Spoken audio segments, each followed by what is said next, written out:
Welcome to the CU 2.0 podcast. Hi, and welcome to the CU 2.0 podcast with big new ideas about credit unions and conversations about innovative technology with credit union and fintech leaders.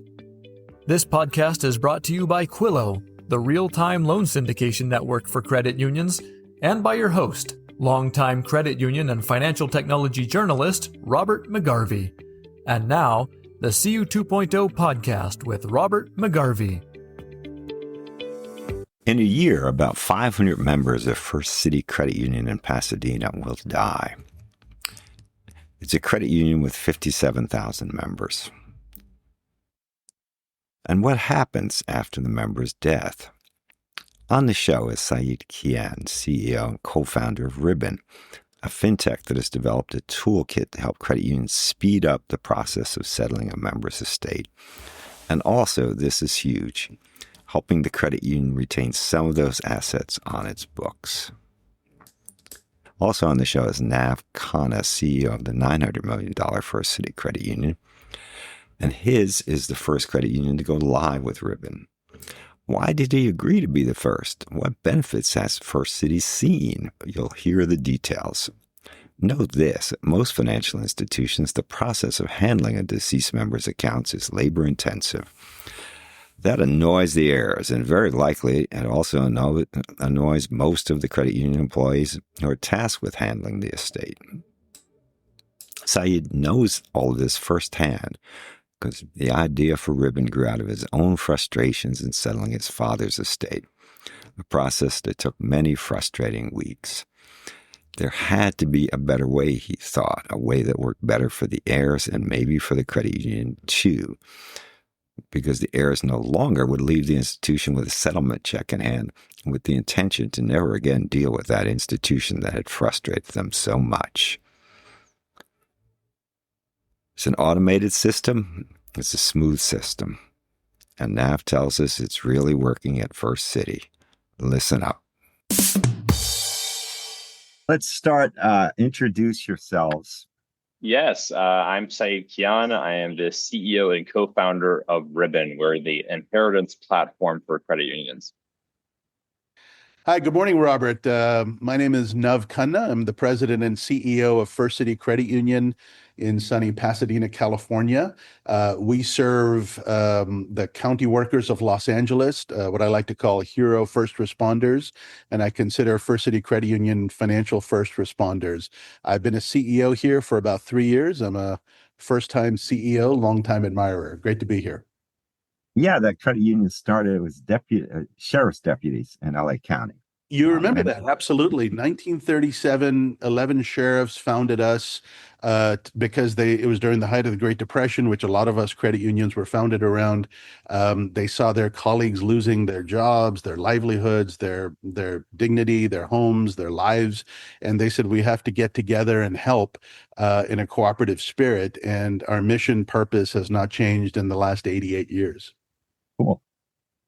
Saeid, tell the audience about Ribbon and specifically start with why you got the idea to do it. My background is I was born in the U.S. I have 10 plus years of fintech experience. I actually started off my career abroad. I went to Southeast Asia. I started working on consulting projects, then moved into the fintech space where I helped launch a mobile money company. I did that for a number of years. Moved to Singapore, with my wife to work for Facebook. Back in the days where it was just called Facebook, working on mobile money projects, payment projects, et cetera. Then moved over to Stripe, similar story there. I was working on helping them think about payments and expanding to new markets. 2020 rolls around, COVID hits. My wife and I are in Singapore on a boring Tuesday, get a call from my dad who tells us that he has stage 4 pancreatic cancer. And it was unfortunately one of the worst case scenarios. So after that phone call, I'll never forget it. My wife and I just stood there a bit in shock. We were just thinking about what can we do? What should we do? Ultimately, we decided to move back home with him. We move in with him in Virginia, help him go to chemo radiation. Unfortunately, over the course of a few months, nothing was working. Cancer continues to spread. Ultimately decided to take the hospice route, start crossing T's, dotting I's, doing our last father-son trips together. He passes away. And as you can imagine, I'm just emotionally stunned by this and hurt, and so is my whole family. And I would say within 24 to 48 hours, I'm hit with, what we describe as a logistical nightmare of inheritance. And more or less what happened was with every financial institution, there was five that my father had, one of which was a credit union. With every single financial institution, what I saw was a process that was offline, bifurcated. It was a difficult experience for the inheritor. And ultimately, it was a very inefficient process for that financial institution. And the story I always share was the first time I had ever dealt with a credit union, my first interaction ever with a credit union was through the mechanism of inheritance, which is not uncommon for the millennial generation. One of their first touch points to be with the credit union. And I would go through this whole process. It took me almost 5 weeks to get a basic checking account handed over to me. And the story I always share is I was, in branch, the member services representative, lovely lady, she's helping me through everything. And ultimately, after almost 5 week process, she writes me a check, hands me the check, and I'm walking out the door thinking, I just had a bad experience. They just spent 5 weeks on me, and I'm holding the deposits in my hand, the money left. So who won in that scenario? And ultimately, that's where the concept and idea of Ribbon came from, which was me going through this experience of loss, going through the process of inheritance, and realizing the current system right now is lose-lose. The inheritors lose out because they're going through a really awful time, in addition to everything else that's going on in their life, and they have to go through a bureaucratic process. And the credit unions, the financial institutions, they're losing out because they're spending, operationally speaking, a lot of hours, weeks and weeks, full-time employee resources to deal with these inheritance cases, and they're not really seeing the next generation stay with them. And that's where Ribbon was born, saying, how can we turn that lose-lose into a win-win? How can we make a thoughtful experience for someone who's grieving, but at the same time, make it in the interest of the financial institution to provide that thoughtful experience by saving them hours and hopefully being able to retain millions in deposits. Now, were you the only heir, number one? And number two, did your father have a valid will? My father did have a valid will, and I have a brother. So both of us were working together. We were tag teaming on this. And even with him, my brother's a lawyer. His wife, my sister-in-law, is a lawyer. I come from a family of lawyers. So we had our T's crossed and our I's dotted. And even with this team of lawyers, we still found it to be so challenging to go and make sure we had the right paperwork, and everyone has a different process. And, you can never just send something online. It's never self-serve. So you always have to go in person. And even with all that in place, we still found it to be a headache. That's mind-boggling. I don't think you told me when we talked before that your brother, a lawyer, was also involved in this. And, that's right. Because I would have thought you got a lawyer on the team. Okay, fine. You're going to speed it up. Or with some lawyers, you slow it down. But right. No, not my brother, not my sister-in-law. We had two lawyers on the case, and even with that, again, we are blessed for many reasons. And one of them was we actually had one of the better case scenarios, not just in terms of having lawyers, but also having a heads up. Like my dad went through hospice, which means we had time to prepare.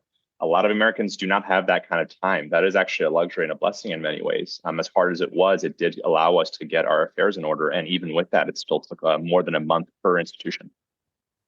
Now, Nav, if I remember correctly, your institution has assets of something over 900 million, and you have roughly 57,000 members. Am I right?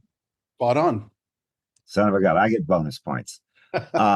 57,000 members. How many members die in a typical year? I'm not sure I know the exact number, but I know it's in the hundreds, which was very, very surprising to me. I didn't realize we had that many. Saeid, do you have any idea when we were doing some of the analysis? Yeah. When we looked at it, it was getting close to 500 members per year. Yeah. Well, credit union membership skews old. Not every credit union, but the vast majority of credit unions. Yeah, we do have, our average age of a membership is a little older. It's skewed around 53, but we're bringing in some younger members now. However, to your point, that's still a very significant number for us. And I think you just heard the use case that Saeid laid out. That's 10 a week, 10 cases a week. That's 10 a week. And all of your members definitionally will have some asset that some heir wants because they have an account with you. Yeah.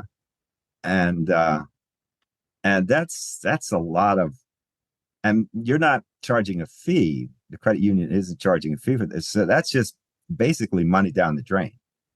100%. If we have, I'm not minimizing loss of life or anything. I'm just thinking Sure. about this process. It's like I got to do all this work and I'm not getting paid a penny. No, you don't get paid a penny, and often the money walks out the door at the end of the day anyway. So Yeah, absolutely right. And to your point, I mean, it was a very manual, time consuming, and a process fraught with errors. So let's just call it, put it in a bow. It was a very expensive administrative process for us here. now I I've worked with fintechs and interested in credit unions for many years at this point. And what I always tell them is that it's really easy to get your 100th client, 100th credit union client. It's pretty easy to get your 10th. Getting your first is kind of like doing bypass surgery on yourself. Yeah. It's that's it's really hard. So what prompted you to be the guy who says, "Hey, I'm it. I got the it sticker on my back. I'm going to do it. I'm going to be the first." Where'd you get the courage to do this, and why? So Yeah, I know Saeed wants customers. I know that. The problem is, how do you get one? And you're the guy who said, "Hey, right. call me a fool, but I'm going to be number one." Right. Well, you know as well as I do that the fintechs have just stormed, the space because they're so deadly effective at making the processes easier for our members, and also maniacally focusing on a problem, a use case to be solved. For the credit union, from my lens, I'm a new CEO, and we've implemented Ribbon now for about 6 months, and I wanted to start to build that innovation engine, that end user mindset engine, and almost, show the team that this is possible. These fintech partnerships are not that scary, and in fact can be very, very mutually rewarding. So being a kind of a leader in this, or a fast implementer, kind of on the bleeding edge of this, wasn't very scary to me because the way the product was really laid out. Saeid was awesome at kind of de-risking the product for us and making it a very economical process and a very collaborative and partnership-based process. So my team kind of dove in fast. So I was looking to help our team, First City Credit Union, become a little more comfortable with some of these buy and ally partnerships versus the builds. But at the same time, as I mentioned earlier, we had a very, very challenging process on our hands that 500 of our members had to deal with every year. And it wasn't a pretty process by any means. And so when we looked at this kind of automated workforce, this digitization, and it just fell in line with our digital first strategy here at the credit union. And we said, this is a great use case for us. It's easy. We can get our hands around it, and we can implement it. And speed to market kind of matters on a product like this. And so that's kind of the compelling reasons for us to get in there, aside from that amazing story that you heard from Saeed that really sold it to us, because, Ribbon is in it for the right reasons. It was built out of necessity in the right space. And empathy is one of our core values. And this is a way to be more empathetic with our membership. Now, I would think that if I were an employee in your credit union, tasked with dealing with bereaved relatives who are trying to claim an estate, that I would find this to be very emotionally draining work on the one hand, and frustrating for me. I'm not saying poor me, because I know it's frustrating for them, the relatives too. I wouldn't want this job. So if you said to me, "I'm turning the job over to a machine," I'm going to say, "You my man, Nav. You my man." Right. Thank you. The irony, though, Robert, is you talk about kind of turning it over to a machine, but really there's a lot of empathy baked into this that we weren't doing as humans. For instance, as you create a case, instead of before, it was like, who's got this? What stage of the process are we in? It was very haphazard and choppy, and a lot of handoffs. Sometimes the member or the beneficiary would be at the branch, or they'd be doing it over the phone, or they'd be doing it, digitally. Now, with this kind of streamlined use case, this one ownership space, and the ability to be able to offer condolences, even flowers, and messages of support, creates a little more empathy with the machines. So it was kind of cool how that happened, and I'm kind of seeing this in some of the technology space too, where sometimes the machines bring in that empathy on purpose, deliberately. Now, are you making any money doing this? Mhm. We have. So we've got a couple of beneficiary members that we've been able to cross-sell or retain, if you will, after their significant others or family members passed away. That conversation wasn't happening, quite frankly, prior to this. It was strictly a paperwork process of getting the money out to the beneficiary or the member, who most of the time had their accounts at B of A, Wells, and Chase. So we're still in the beginning stages as far as I'm concerned. We're working out the process flows with Ribbon, our internal processes, but the data that this tool can help us really spit out and be a little more relevant to those beneficiaries or surviving family members, I believe the potential is huge for us to continue to retain and become more efficient in the process. Granted, it touches 500 members out of our 57,000, but it's still a digitized standalone process that's more efficient with the human involved in it, of course. But it's really taken out a lot of the robot work for the humans, which is challenging, getting the right documents and verifying them and whatnot. All of this gets automated in a nice streamlined process flow. So I believe it's going to help us from both fronts: retention of our deposits, but also efficiency. Now, Saeed, are you fine-tuning your services as you're watching this test case? I mean, you have your rabbit in a cage here, and you can study it and see what you need to do better. Is that happening? Oh, absolutely. And actually, huge credit to the First City team, which is not just member first and relentlessly focused on the member, but also open to innovation and open to feedback. So what we do is we have weekly calls with the operations team at First City, and weekly we'll talk with folks who work on deceased accounts, who work on deposit operations. Fine tune it based off of their feedback. At this point, I would say at least half, if not more, of our flow is designed based off of the feedback that's come from the First City team for things like, you can imagine, you get into the nuts and bolts of things. Oh, can I optimize a flow, for example, if the Social Security Administration alerts us that someone passes away? Can I optimize a flow if someone is a trustee of this certain type of account? Can I optimize a flow for IRA accounts? And what we've seen is that kind of feedback has led to really allow it to be a lot more self-serve. When we first started off with First City, we saw it was kind of like 65, 70% of cases were still coming in the branch, and 30% of cases would be coming via web. And then last month, what we saw was 95% are web-based, right? So these self-serve options are becoming first because of that feedback. So we're seeing that members, their families, non-members, inheritors, next of kin are feeling a lot more comfortable because we've been able to fine-tune this product as we've gotten feedback from the First City team. And you've developed over time a lot of expertise in this. So, I mean, a relative of mine died recently, and the executor asked me, how do I get a death certificate? And I said, I don't have any idea. She didn't have any idea. You probably know the answer to that question. I'm not asking you for it, because by now I hope she's figured it out. Yeah. But to people like us, this is like, I don't know, a death certificate? How do you get it? Yeah, and it's honestly, it shouldn't be.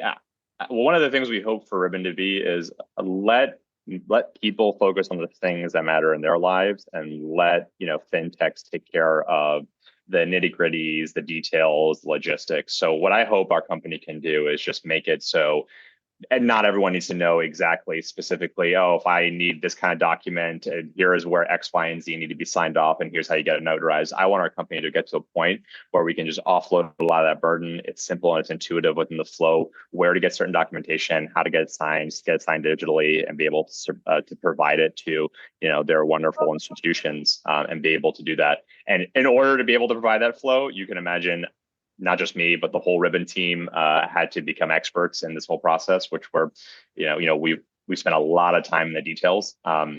Spending time with the deposit operations team with at First City, for example, just really gave us the nitty gritty and the details of like, what are the different types of documents you need? What are the different flows? How do you create dynamic workflows? So what we're trying to do is become experts so that members, non-members, inheritors don't have to be. Now, from the time you told Saeid and Ribbon, okay, it's a go, how much time elapsed before you were operational? It felt like lightning speed. In fact, I remember the team telling me we're up and running. I'm like, what? Really? So it was, do you remember, Saeid? Was it weeks? Weeks. I mean, it was weeks. Credit to Nuv and the team. I mean, that is, when you talk about innovation mindset, and you talk about agile and working agile, I would say from contract signing to going live was the fastest implementation we've had. And they were the first institution in the entire country to have their inheritance flow automated because of that. Yeah, I think part of that was, that we're small and being a smaller shop, we have 120 FTE. We can be more agile. We can be more nimble. I used to work for a larger institution, about 5 billion credit union, and it was a little harder to get things done there, from an innovation perspective. You had some committees, you had some risk analyses, some hierarchical decision making. And it was just like, here was like, let's go. What do you, let's do this. What do you need? What are the roadblocks? Let's plan it out. Let's measure twice, cut once, execute, and empower the team. And so the team was awesome. It was a very, very quick, easy, and I'll say painless implementation. That's why I love to have a credit union on this show, because the fintech guy will always tell me, oh, we implement this. You tell me on Monday, by Friday, it's up and running, baby. Core integration, everything. It's all happening. We heard that too. It's like, oh, you don't need any IT resources on your side. And of course, our IT team was, yeah, right. But I believe that it was all very, very smooth and streamlined. Well, you don't need core implementation for this, I don't think. It's helpful to have core, but you don't need it, is what we always say. It's always helpful to have core because you can automate a lot of those processes, but you don't need core to get started. Again, credit to First City team. They were like, okay, well, if we don't need it right away, let's start using the tool. Let's see how it works. And they really held us to fire. And that's really part of the philosophy here is, progress over perfection and kind of continuous improvement. Let's not look for everything out of the box, because then everything becomes unattainable and maybe unachievable, or it gets pushed to phase 2 or 3, which never comes. So let's just keep it simple. Let's crawl, walk, run. Let's make sure today is a little better than yesterday, and yesterday, tomorrow's a little better than today, and just keep that mindset. And I think that helped us get back to speed to action. Well, as I indicated earlier, I think also this is a wonderful test case, because probably no employee at your credit union liked being involved in this. It's there's collections is another thing where if I'm a collection guy and you say I'm going to automate collections, I say thank God. I hate making those calls. Some might extend that to lending and to retail.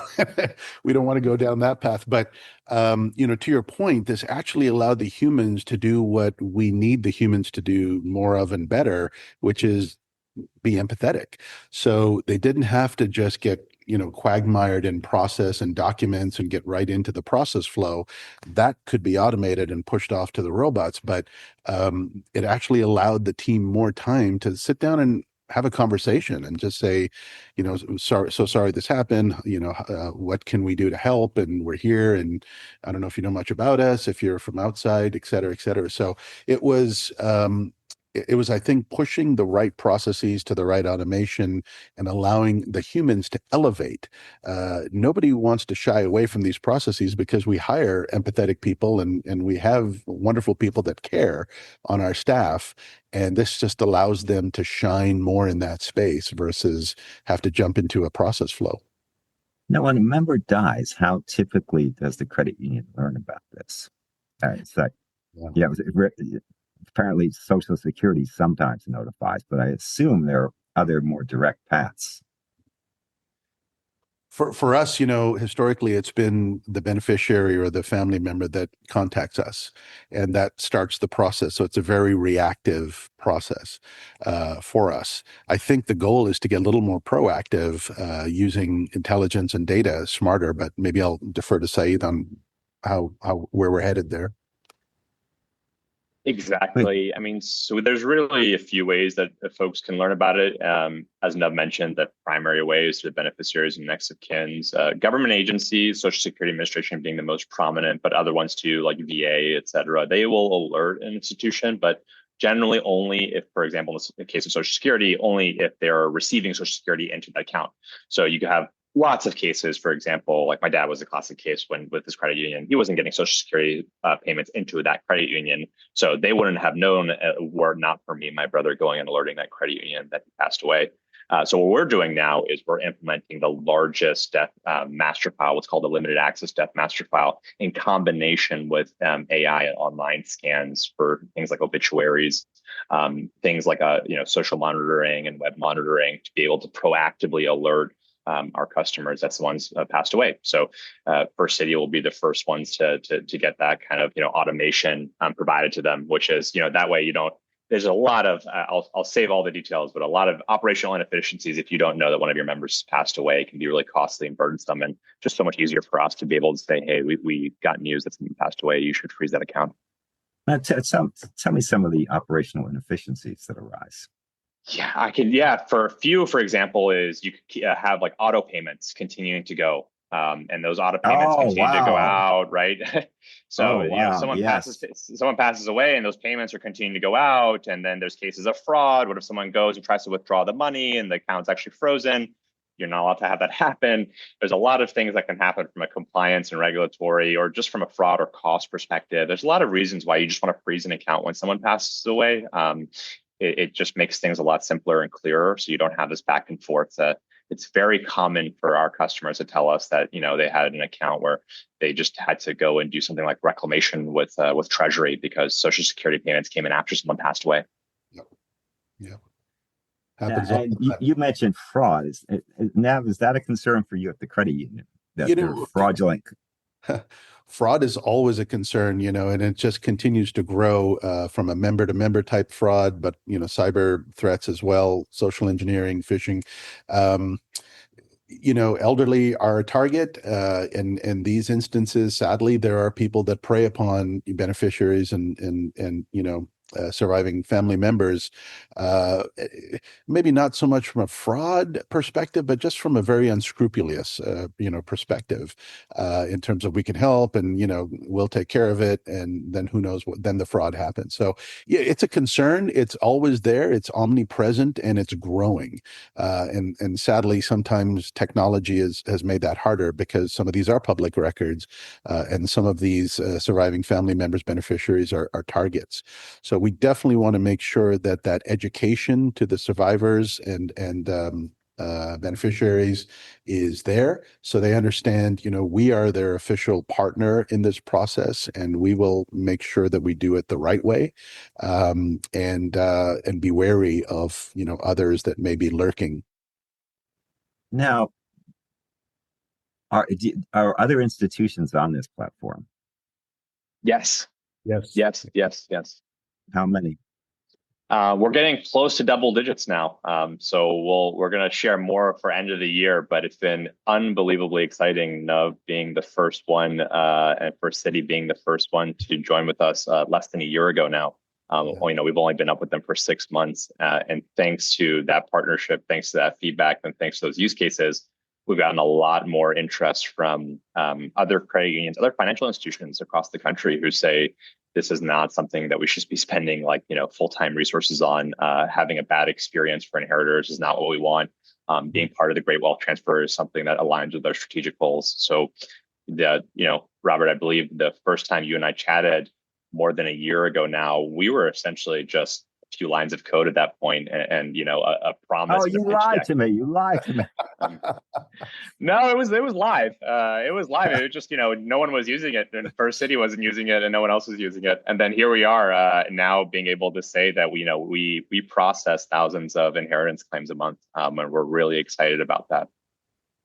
Yeah, and as I'm sure you're finding out, uh, the way credit unions adopt new technology is if you call me, I probably don't take the call. If I'm talking to Nav at the California League and he says, I got this great thing that's really handling this whole problem that we've had, I'll say, tell me more and give me the guy's number or email address. That's right. That's right. I have Robert, one. are you saying we're lemmings or? No, that is considered the most valid endorsement. Well, And you're absolutely, of course, I'm being facetious, but you're absolutely right. I mean, we listen to other, cohort and colleagues that are doing great things, and we trust that, right? So there's a high level of trust. It is a very small industry. Everyone knows everybody. It is very incestuous. But having a proven use case beats any firm's marketing and pitch. As far as we're concerned, I used to think we were slow. Credit unions are just slow to adopt and make decisions. I think it's more that we're just more deliberate.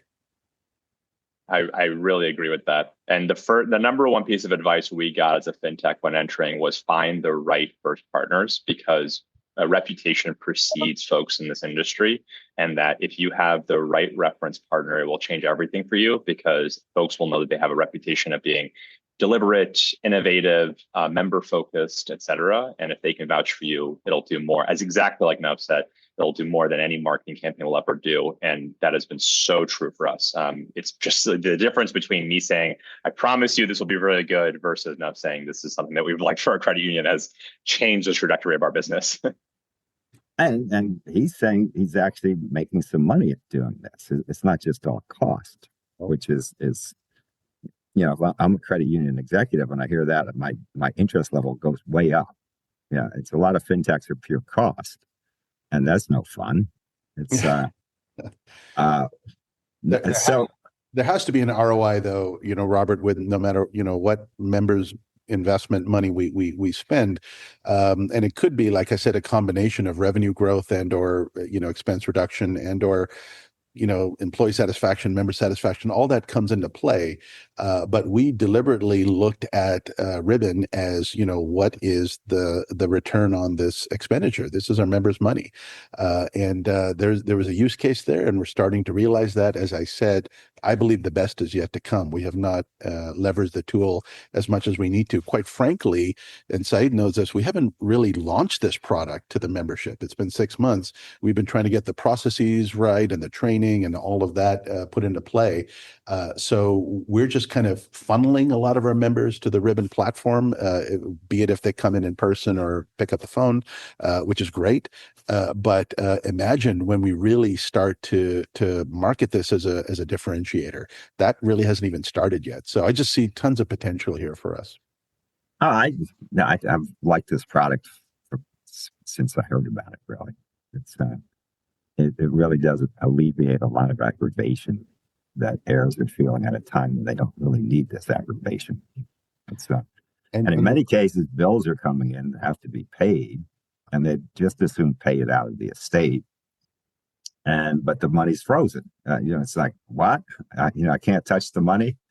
It's so now, Saeed, First City aside, what do you see the cost structure to a credit union being? I mean, I imagine Nav's an intelligent guy. He probably got a pretty good deal.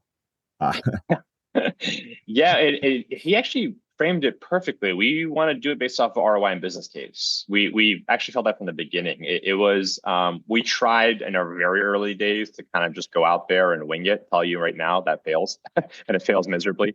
Very quickly we realized you need a business case and you need an ROI. And what we do is based off of a few factors. How do you value member experience? How many resources do you have dedicated to this process right now? So operational efficiency, whether or not we can reduce full-time hours on this particular workflow, so you can put them on something that's higher ROI, for example.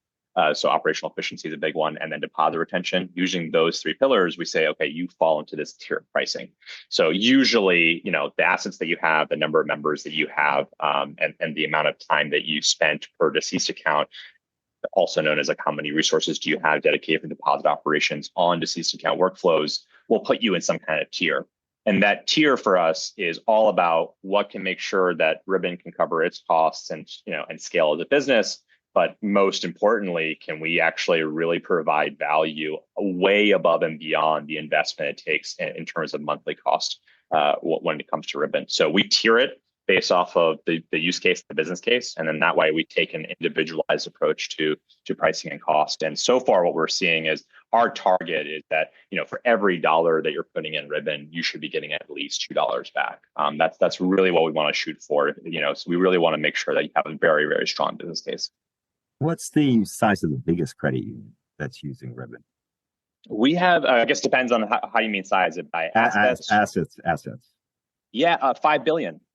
So we're starting to we're relevant, I would argue, for any credit union in any size. If you're 50 million, 100 million, a billion, 5 billion, 20 billion and beyond, everyone goes through this. And so right now what we're seeing is most of our customers fall in somewhere between 500 million to under 6 billion. And we hope to offer this service to anyone. Yeah, I would say once you have 500 million, you can probably afford this service, and it will pay for itself and reduce staff time, I think. It's and Saeed said very scalable tool. So that's very exciting to us as we're planning to grow. Now, Saeed, you must have regionalized this product too. In other words, death in estates in Virginia are different from death in estates in California. I don't know how. I hope you know how. Unfortunately, very familiar with all 50 states and territories, and also what happens if someone passes away abroad. And we've had to create a system that is agnostic because First City is not going to just have members that are in California. If someone passes away, they might have a death certificate that comes from Ohio. So how do you deal with those cases? So we have dynamic workflows based off of that. And we've created a system that, as Nev said, is intended to scale, is intended to be agnostic, and is intended to continue to provide value-added resources and value-added services. So we get really excited thinking, okay, if you have an agnostic system that can apply to anywhere in the country or anywhere in the world, well, what does it look like if you send notes or flowers to anyone in the world, right? What does it look like if you start giving that member first experience to anyone? What does it look like when you start offering other kinds of services? So we wanted to start off with the architecture and the platform being neutral and not just contained to one state or region, because we knew that would allow us to scale. And we also knew that our customers, like First City, were going to need that from the start. Then, Nav, earlier on, you seemed to indicate that success with Ribbon would pave the way to more fintechs coming into First City. Yeah. What kinds of fintechs are you looking at? Yeah, when I say pave the way for more fintechs, it's really paved the way for us to be able to, engage and partner and ally with various other, providers that are tackling some very meaty topics and issues in our business today. So what we are doing is looking at all incumbents, if you will, and on the lending front, we've been engaging with several vendors that are helping us now, fintechs. We're also looking at them from an operational perspective as we start to kind of now dabble into, artificial intelligence agents and workflows, of which, Ribbon is a very specialized workflow in that sense. But again, the technology now is just such a game changer, where we have even a lending process, for example, where it was a very manual, labor-intensive follow-up, back and forth, type of a process flow can be severely automated now for both member satisfaction, employee satisfaction, get the people out of the jobs of doing robot work, and ultimately efficiency and scalability as well. So we are looking at all different fronts of fintechs that have done, quite frankly, a much better job than the entire generic credit union has done by tackling very specific pain points and issues and use cases. So it's really becoming enterprise wide. Even member fraud. I mean, we're engaging all sorts of fintechs now to help us be more predictive and prescriptive marketing. We're partnering with a ton of fintechs that are helping us to get the right products to the right members at the right time, or have the right conversations with the right members at the right time in the way they want to be conversed with.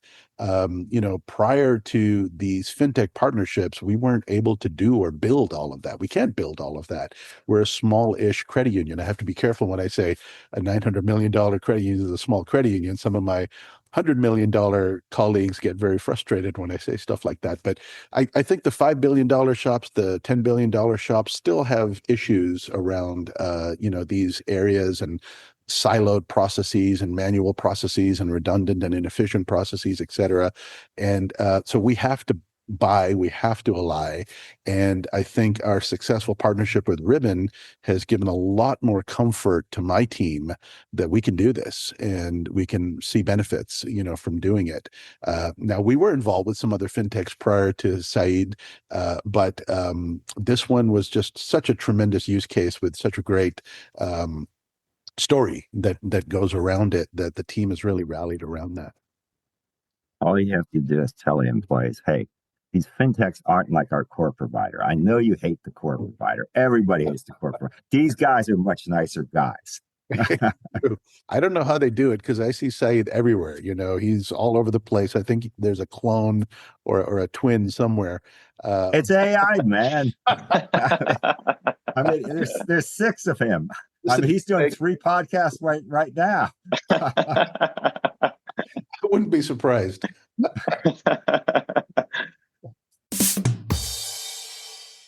Before we go, think hard about how you can help support this podcast so we can do more interviews with more thoughtful leaders in the credit union world.